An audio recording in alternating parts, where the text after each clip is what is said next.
okwanjula n'embaga ku kutuusibwako City Bridals ku Kamukamu Plaza.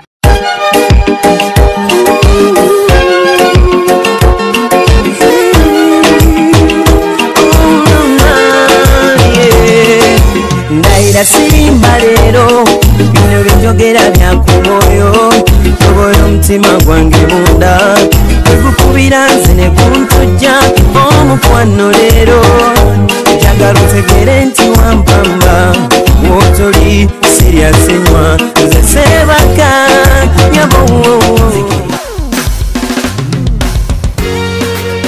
Zanye mukane ku Delta TV osibyo tabanayo Sunday egambe tanze Sunday yange simbi era nga program bagito kwanjira n'embaga obulanga njagala kutegeeza mukwano ntino Sunday wedde tose okubanga tukusaka emikolo jale ebiri era nga ogwasokera ddala gwe gw'omugaga w'Enansana omwami gwe bayita Richard Kaye bwe yali agenda ne mukyala we Ruth Nabukero mukolo gwali mulungi nnyo bakozesa Hill Water beyimbira obuyimba era bambi bali balungi ddala bwetwava ne tukutusaako omwami oyo era story yabanyumira nnyo eyansanga nampa obugi nagamba luliboro nja kuyita ku mukolo gwange ng'omwami oyo bambi baali bamuyita Blood Kim Sereko ate nga yali agenda ne mukyala we Esther nabisenke mukolo gwabe gwali mulungi nnyo yamutolera bima kakati olwaleero tugenda kubanga tusaka emikolo gyaffe ebiri tulina embaga tulina n'okwanjula naye nagambye amanya gange bamutasharita mazima mbu era nkugamba nti ekiteteeyi kino nokufaanana bwe nti omukyala akinyambaza bamuyita City Bridals yalina ebiteteeyi ebirungi ennyo alina gowns ennungi alina change dresses ennungi alina men's dresses ennungi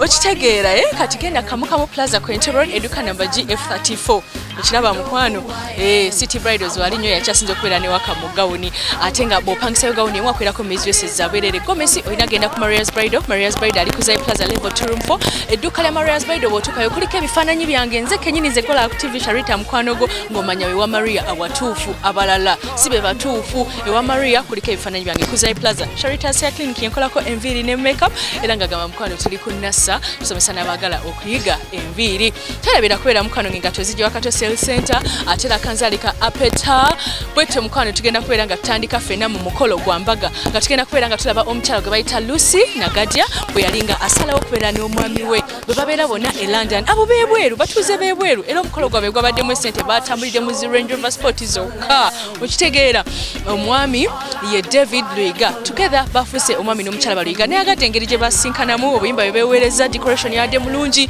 okukyusa cake kwega omukolo gwabaddeko abantu nga ba class wali eri ku St Paul's Cathedral gye babagatidde ne bagenda ku Royal Suites ne bekuba ebifaananyi oluvannyuma ne bagenda ku ne bakola reception kamikulage kyova ku Delta TV tukole nkwagala nnyo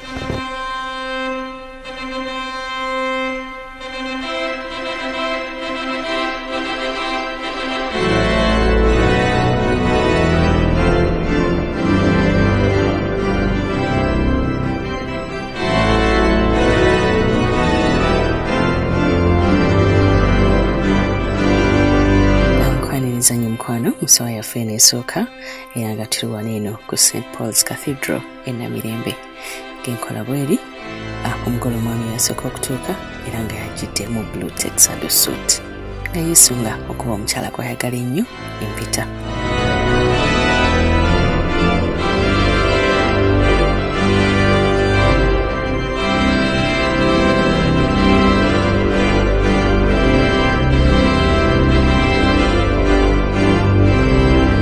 omugole omukyala naye yatuuse nga yaleetebwa taata we taata yamuleeta kubanga abeera alaga nti obuvunaanyizibwa kati agenda bwejjako abukwase omwami mu maaso g'ekibiina kino okugatta awamu omusajja ono David Luiga n'omukazi ono Lucy Nagadia mu kufumbigana okutukuvu kyekigambo ekyekitiibwa Katonda kyeragira abantu nga tebannaba kwonoona ekirwaga okugattibwa kwa Kristo bannaffe abakristaayo okubuulirira kwe kusooka era nga byonna bye babuulira bibeera bikwatagana na bufumbo omusajja Luiga n'omukazi Nagadia ensonga y'okuwulirwa ky'omufumbo obutukuvu walagirwa abaana bazaalibwenga bagunjulwenga mu kutya Katonda erinnya etukuvu litenderezebwe ensonga y'okusatu esembayo David naye Lucy lwaki obufumbo obutukuvu walagira okuwonya obwenzi abantu batayinza kubeerera awo babasenga oba bafumbirwenga begenderezenga ng'ebitundu ebirongoofu eby'omubiri gwa Kristo kale wano wembuuliza waliwo omuntu yenna muffe wano mu lutikko kaakano alina ensonga ey'amazima erobera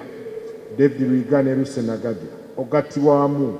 Oluvannyuma abagole bayitibwa okuba ebirayiro buli okubeera ne munne mpaka kufa. N'obeera ne Lucy yekka ennaku zonna ze mulimala nga muli balamu mwembi. Nakolanga bwe ntyo.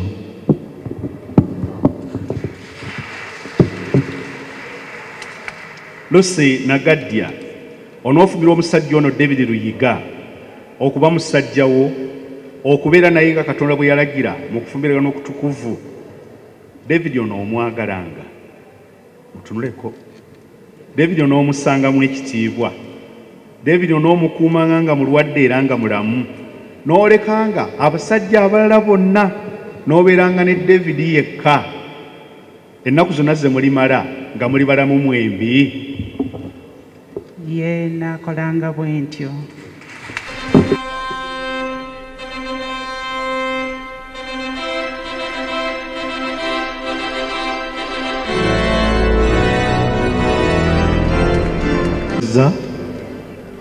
Okubeera nawe okusooka leero mu bubi ne mu bulungi, mu bugagga ne mu bwavu, mu bulwadde ne mu bulamu. Lucy, nja kwagalanga, nja kukuumanga okutuusa okufa lwe tunaatwawukanya nga Katonda bwe yalagira, era nkulayiridde bwe ntyo. Nze Lucy Nagadya nkufumbira gwe David Luiga okuva baze wange gwe nfumbiddwa okubeera naawe okusooka leero mu bubi ne mu bulungi, mu bugagga ne mu bwavu, mu bulwadde ne mu bulamu. Mukwano gwange David, njakwagalanga, njakukuumanga, njakuwuliranga okutuusa okufa lwe tulikwawukanya nga Katonda bwe yalagira, era nkulayiridde bwe ntyo. Nagadya, nkuwasa n'empeta eno nga nkussaamu ekitiibwa n'omubiri gwange. Nkuwadde ebintu byange byonna eby'omu nsi mu linnya lya Kitaffe n'Omwana. Ng'akabonero akalaga nti kati bafumbo bambala empeta. Omuni bwabeera tatambudde na munne, olugalo lwe nga luliko empeta, kibeera kimanya nti oyo kati ali already taken. N'Omwana n'Omwoyo Omutukuvu. Amiina. David ne Lucy betuwa omukisa mu linnya lyo nga Isaaka ne Rebeka bwe babeera awamu nga beesigwa. Bwe batyo ne bano David ne Lucy batuukirize era bakwatira endagaano gye balagaanye era gye balayidde. Empeta buli omu gy'awadde munne n'ekkirizibwa ye mujulirwa era ke kabonero kaayo ebabeererenga ennaku zonna mu kwagala n'okutukuvu okutaggwaawo n'emirembe nga bakwata empisa ze walagira ku bwa Yesu Kristo Mukama waffe. Amiina.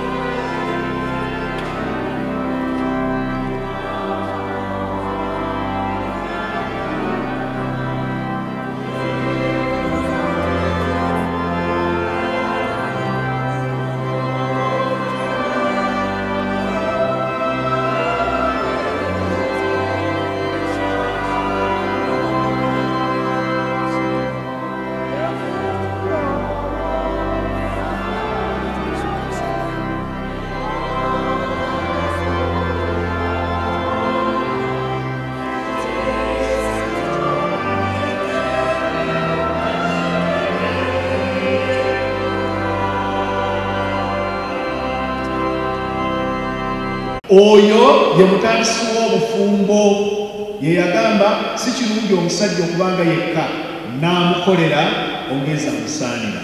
Yalina maniyo ey'obufumbo ne mugutambulamu, ne wandibadde ensozi, ne wandibadde bikko, ne wandibadde bisooto, ne wandibadde buteebe, yanaabubavuunusa.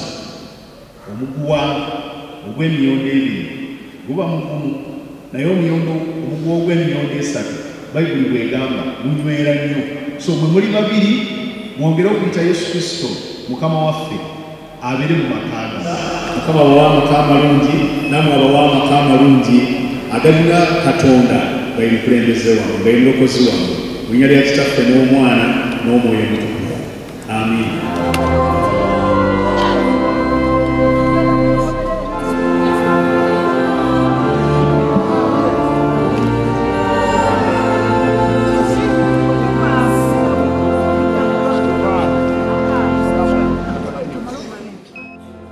babadde n'okwebaza oluvannyuma ate ne basayininga certificate batwalako kopi ekkanisa n'esigazaako ate ne bawandiika ne mu bitabo nti baagattibwa mu bufumbo obutukuvu.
From this moment,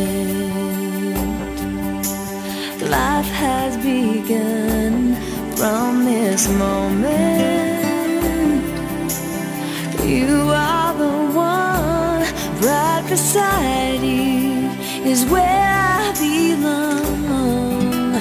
From this moment on, from this moment, I have been blessed. I live only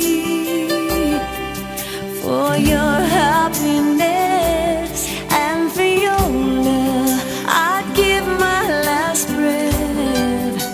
Banana wano esawa yakabiteemu n'eddakiika 2 n'ekitundu nga David ne Lucy bafumba obufuba obutukuvu wano kanisa Lutikko eya Pawulo Omutukuvu. Okakasa ekyo kabakwasa ebbaluwa entongole nti kaakano bafumbo David ne Lucy Luyiga Ntakayo.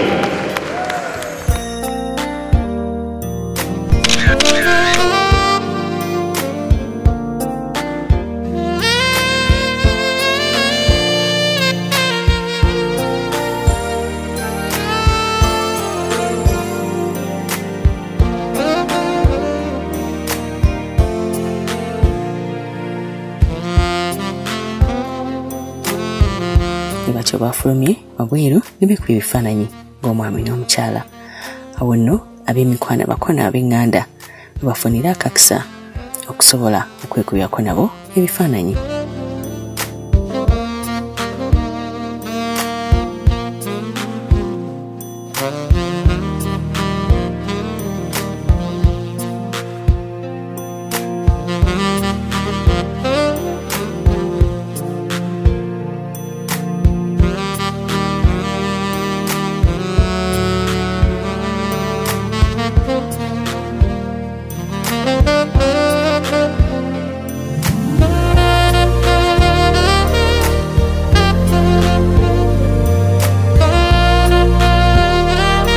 Wabweru emmotoka ezikyasinze okubeereza ebbeeyi emmotoka ez'ekirooto zizabadde zibalinze zi Range Rover Sports.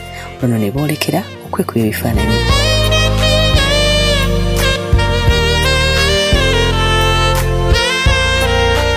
Ebifaananyi babyekubidde ku Royal Suits wano e Bugoloobi era nga bafunyemu n'akaseera ak'enjawulo ak'okufuna k'okulya.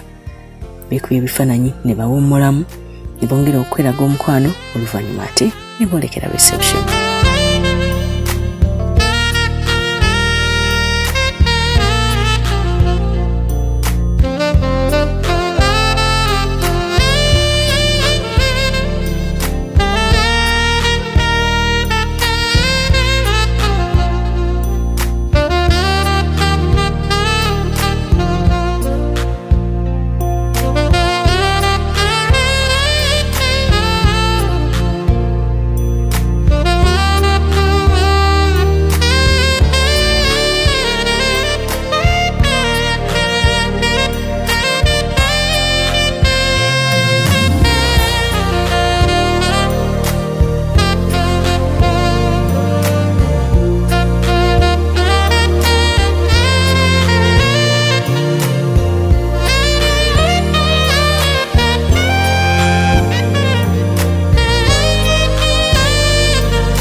Delta TV abagole bwe bakola emikolo egy'embaga ebiseera ebisinga bambi buli kimu kibeera kibaliko leka tubafuneyo abantu bebeesiga abantu abeera babali ku mitima bagamba gundi gwagenda okumbeera okumpi ku lunaku lwange omuntu yabeera alina okumufaako okumulaga customer care okukola omugole bye yandibadde akola naye nga mu kaseera ko tasaabikola kakati bwe bayita next man best man kyonna kyobaosazeewo ndowooza kyekyo ne metro bwe bali nnyo okwasaganya bulungi emikolo gy'ababiga sebo teyanziza nnyo nnyabo sebo lwaki balonze gwe sebo egamba era okulonda kwange kwabadde kuteekeddwa okubeerawo omukulu oyo nannyini mukolo yennyini Kawasa ndowooza twakulira mu lujja lumu nga twavulira mu lujja lumu pulayimani tugisoma ffenna sekendari tugisoma ffenna kale neŋŋwanira okuba nti ateekeddwa okunnonda ate emabega emyaka ndowooza nga 2 nange nali n'embaga naye yali best man wange nenja nga nkimubanja nimuga Daudi njagala onsasule waliko ko best man wange nange mpulira nga njagala mbeere best man kale ntubeera nga tujja twogeraganya nali ndi awo nankubira akasimu nangamba blaza njagala kusasula konze kiki nga sikubanja nange ati akantu kaffe kali aka wedding nemuga ati are you sure ndi very sure nangamba gwogera kubeera best man wange nga kitiba kya Mukama neyanziza nnyo netulindirira bakunaku no lwatuuse era neyembeera nga nze best man we baya kagambo ko bagamba ke babisiga makosa bose akagamba kenyizo bagamba abagole bafaabo kubeera nga buli omu yeesiga munne n'amazima wamu n'okubeera nga wamanye eddiini omanye ati eddiini ffenna yeetwola ki yeetugatta naye era mmanyi emitima gyabwe gijja kubeera wamu kuba ebbanga libadde lyonna emabega nga tebannakutuuka ku kino mbadde mbagoberera nga bali wamu era kyensaba babeere nga bagoberera Mukama wamu n'okubeera nga buli omu yeesiga munne bajja kuwangula ensi eno. Toyanza nnyo ssebo mukwano Metro nga wanyumye nnyo mukwano. Thank you. Kale nnyabo toyanjulire. Amannya nze Gladys Kiraga ndi mukyala mufumbo. Olabika zikwakankanyiro akulabirira bulungi webale kusiima. Obugambo bwogamba omugole omukyala njagala okumwaniriza mu bufumbo obutukuvu olunaku olwaleero musibirire ekintu kimu kwe kwesiga Katonda kubanga yayinza byonna buli ekinaabaawo kasita wanaabaawo Katonda byonna bijja kuba birungi. Amina. Lwaki yalonze gwe kubeera Metro? I got to know her through a friend, through my cousin. So namugamba amunoonyezeeyo omuntu omufumbo. So it so happened. Nebantuukirira and I said it's okay. I'll become friends. Yes. How is she? She's lovely, very kind, loving and gentle. Yes. Kale nyabo Tanzania nyabo mwami gundi mutulabire. Kale nange mutumidde nnyo ow'omukwano omwami wange Fred Kiraga. Kale nyabo kati kuleke mukwano kale bambi katubaleke tugenda basanga ku reception. Kale toyanziza nnyo nyabo. Kale bambi tova ku Delta TV mukwano tukyagenda mas. Ochalaba okwanjula n'embaga nga kukutuusibwako The City Bridals ku Kamukamu Plaza. Omukwano leero njagala otegere nti wampamba wotoli serious